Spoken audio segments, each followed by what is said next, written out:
Listen to this video, take 10 minutes out of your life, go look in the mirror, look yourself deep in the eyes, look at yourself, and decide, are you a loser? Because if you're a loser, you can go read and watch a bunch of motivation to try and convince yourself to do a little bit of work. Or are you a winner? Because if you're a winner, you don't give a how you feel. Work needs doing and it must be done. I don't believe there's a person on the planet who pays attention, tries their best, is never lazy, is on time, works hard, has a mentor, and is giving it his all, who isn't rich. I don't believe it. I think that if you do all those things, you're rich. And if you don't have any money, you're missing one of those key elements. Now, you can fool yourself and you can fool everyone else and you can pretend you're doing them, but if you're truly honest with yourself, am I finding people who are trying to teach me what I want to know, and am I trying my best? And the answer is no every time. Feeling depressed is real. Yeah. Depression as a disease, I do not subscribe to. The idea, I believe, that if you feel depressed, something is depressing you, and you should try your best to fix it. You should take control of your life and do your best to fix it. The idea, but they don't say that. They don't talk that. They say depression like it's this magic thing that comes out the sky and it gets in your brain and you're sad no matter what. And there's nothing you can do about it and you need to only take pills. And I think that's a very bad way to look at the world, and that's a bad idea to subscribe to. And if you start to feel depressed, let's say your girl leaves you and you start to feel depressed, but you believe in the idea of depression, you're now going to start diagnosing yourself as clinically depressed, self-hypnosing yourself into hypnotizing yourself into being clinically depressed. And it's amazing how you can speak things into existence. I cannot become depressed because I don't believe in it. The best option, the best thing to do is still to get up, be an adult, control your emotions, be stoic, and do the things you're supposed to do day after day. Laying in bed and doing nothing is never going to be the best option. The best option is still to go to the gym, to work hard, to run your business, to be successful. So it doesn't matter. We're talking about the different positions on the chessboard. But if the rules of the game remain the same, regardless of the position you're still trying to win, you still have to do the same things. So does it even matter at this point? If you come along and say he's depressed because of X and he's depressed because of Y and he's depressed because of Z, and the answer to all of them is still the same thing, then I don't give a why you're depressed. I truthfully believe that the universe is a very giving place. And I don't want to sound, airy-fairy, but I truthfully believe that the universe is a giving place, and that if you actually really want something, you can have it. How much you want is how much you're prepared to sacrifice. So if you want $500,000 a year, you can definitely make that. And that level of stress you'll absorb for that money and the amount of headache you'll go through, if that's the amount you're prepared to accept for a happy life, you'll have it. Do you think anyone can do that though?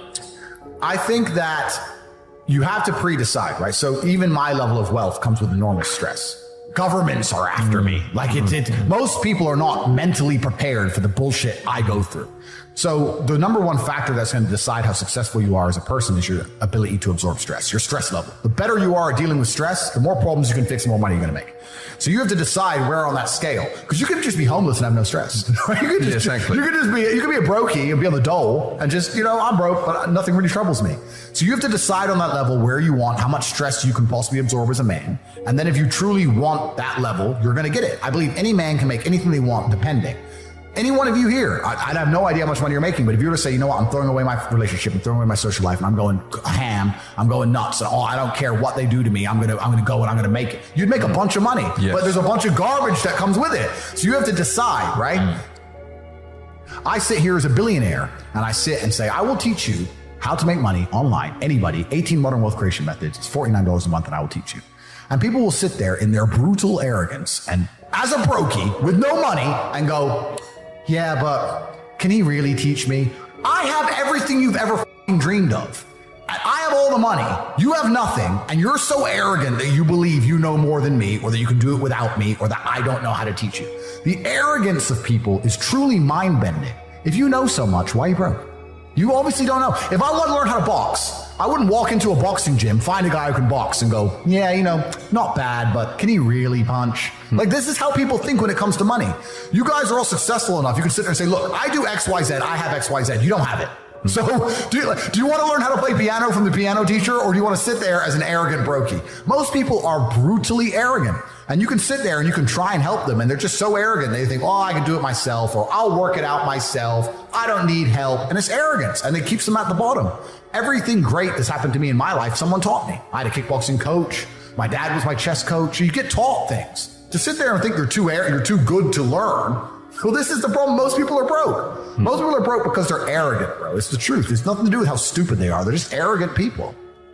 So if you love your family and you love your last name and you're proud of yourself, then you have a duty to be massively, monumentally successful, to show homage to your ancestors. I find it amazing there are people out here today who are going to sit and say, oh, I'm sad, I'm too depressed, I don't want to work hard.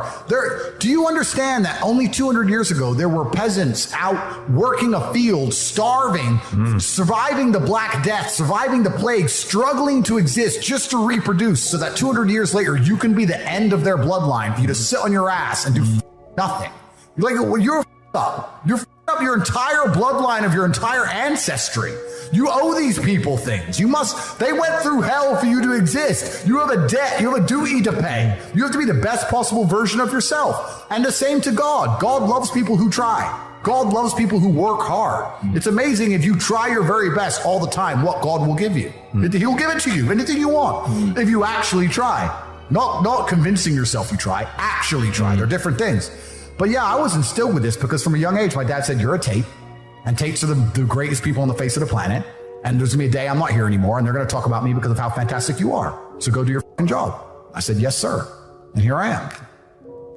One of the most terrifying, but also gratifying things of life as a man is that we're all born relatively valueless. I don't think women are born that way. A woman, if she's born, especially if she's attractive, has an innate value. People just want her no matter what. But as a man, if you're not an important man, nobody gives about you, and they're never going to care. So you have to build yourself from the ground up, and that's scary for a lot of people, but it's also a massive opportunity. You can decide if you want to be a famous musician or a nice sensitive poet or a painter or a kickboxing world champion or a businessman. You get to decide on all the different characters in the video game. You can choose, who do I want to be? And then if you actually try, you can become it.